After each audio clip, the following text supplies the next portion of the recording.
Nasab itu tidak menjamin untuk masuk surga.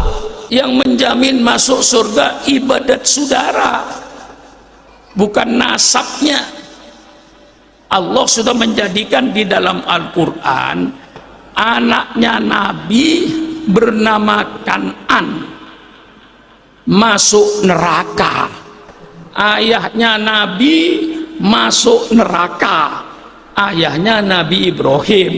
Kenapa? Tukang bikin pahat berhala. Istrinya Nabi masuk neraka, istrinya Nabi Lut. Jelas. Pamannya Nabi masuk neraka, namanya Abu Jahal dan Abu Lahab. Sekarang saya tanya, saudara itu apanya Nabi? Mengapa bicara ribut nasab? Kita kembali kepada pokok. Al-Quran menyatakan al-mawaddatu fil qurba, untuk mencintai keluarga Nabi. Hadis menyatakan kita mencintai keluarga Nabi.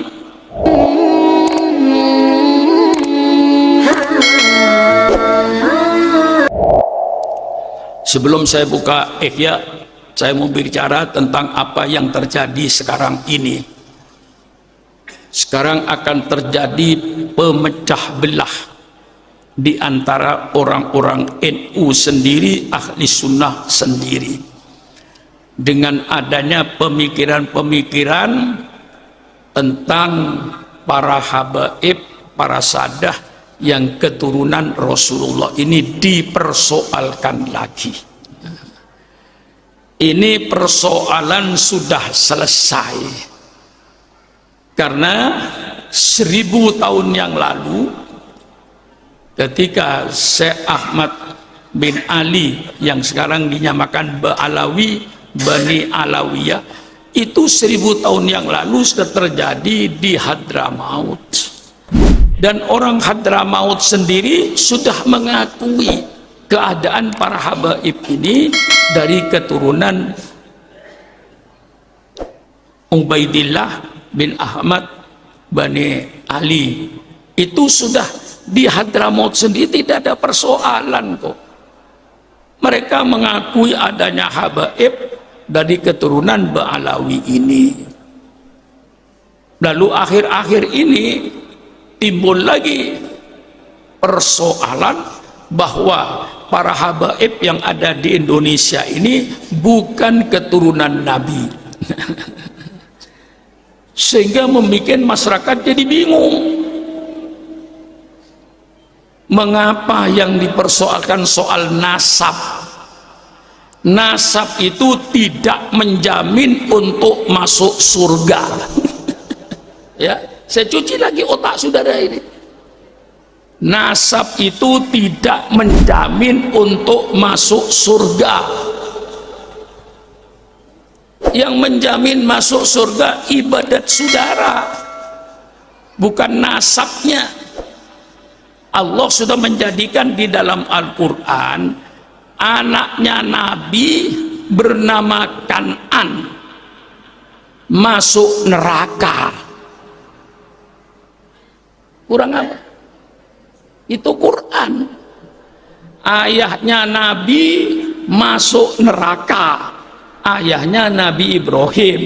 Kenapa? Tukang bikin pahat berhala. Jelas kan? Istrinya Nabi masuk neraka, istrinya Nabi Lut. Jelas. Pamannya Nabi masuk neraka, namanya Abu Jahal dan Abu Lahab. Sekarang saya tanya, saudara itu apanya Nabi?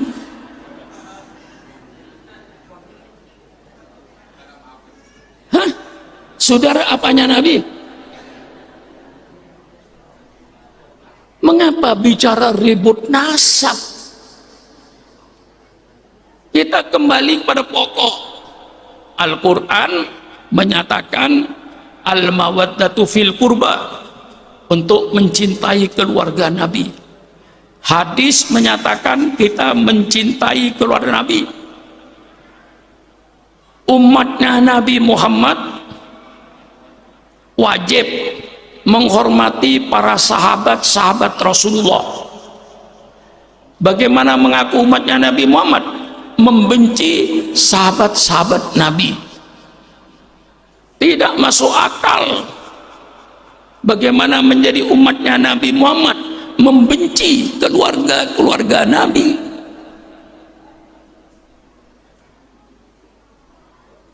Tidak masuk akal. Ahli sunnah wal jamaah termasuk mencintai sahabat Rasulullah dan mencintai, menghormati keluarga-keluarga Rasulullah. Itu yang pokok.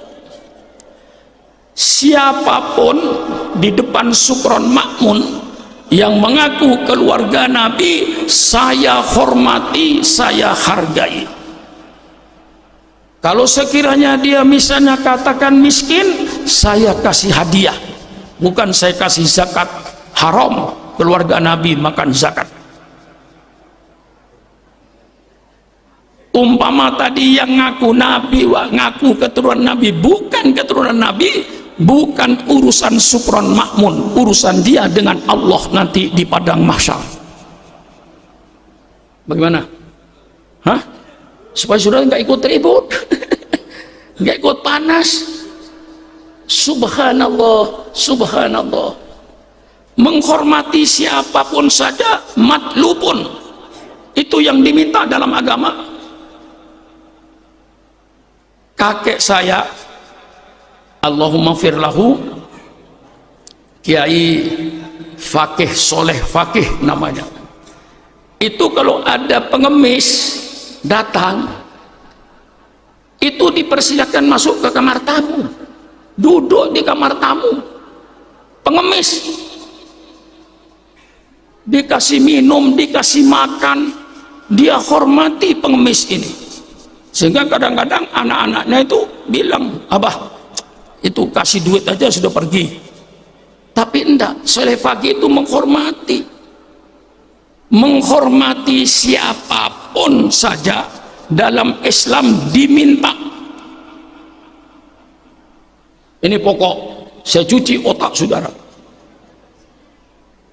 Menghormati siapapun saja dalam Islam matlubun, diminta untuk menghormati semua manusia, apalagi ngaku keturunan Nabi. Soal dia bukan keturunan Nabi, ngaku keturunan Nabi, urusan dia di akhirat. Karena apa? Di dalam sebuah hadis Rasulullah bersabda, minal kabairi ayyun sabar rajulu ila ghairi abihi. Termasuk dosa besar orang yang mengaku anaknya orang yang bukan bapaknya. Kayak saya anaknya Kiai Makmun Nawawi, tapi saya berkata saya anaknya si fulan, bukan anaknya Kiai Makmun Nawawi. Minal kabair, termasuk dosa besar, ayun sabar rajulu ila ghairi abihi. Bagaimana saya mengurusi nasabnya orang? Datang ke rumah saya, hidungnya mancung. Ya. Saya adalah keluarga Rasulullah, Pak Kiai, dari katakan Al-Atos atau Al-Jufri. Apa saya untuk menghormati harus ngurusi dulu? Benar nggak kamu keturunan Nabi? Siapa bapaknya? Siapa kakeknya? Dong ke atas sampai pada Fatimah. Bisa ngurusi keturunan yang sudah 1400 tahun yang lalu. Gimana kita ngurusi? Sudahlah, husnudzon, baik sangka saja. Orang datang ke rumah saya, walaupun hidungnya tidak mancung, apalagi mancung. Banyak Habib-habib yang hidungnya nggak mancung itu banyak. Paling banyak di Bogor itu. Banyak Habib-habib yang hidungnya sudah nggak mancung. Karena apa? Istrinya orang Sunda. Mungkin nurun ibunya, nggak nurun bapaknya, tapi bagaimanapun dia Habib. Datang ke rumah saya husnudzon saja. Saya Pak Sukron dari keturunan Rasulullah, dari kelompok Al-Jufri maksudnya. Saya sudah, saya husnuzon saja, saya baik sangka aja. Soal dia umpamanya bukan keturunan Nabi, ngaku keturunan Nabi, urusan dia di akhirat. Tapi saya menghormati orang tadi tidak ada salahnya. Apalagi betul-betul duriyah Rasulullah. Tidak duriyah Rasulullah pun saya hormati juga nggak apa-apa. Mengapa ribut dengan nasab? Kita itu memperhitungkan nasab itu untuk menjaga diri. Ya. Oh, saya turunan orang baik-baik, masa saya tidak sholat? Saya keturunan Nabi, masa saya tidak sholat? Tidak pantas keturunan Nabi tidak sholat. Saya keturunan Nabi, masa saya minum minuman keras? Tidak pantas saya minum minuman keras. Saya keturunan Nabi, saya harus melaksanakan ajaran Nabi Muhammad SAW.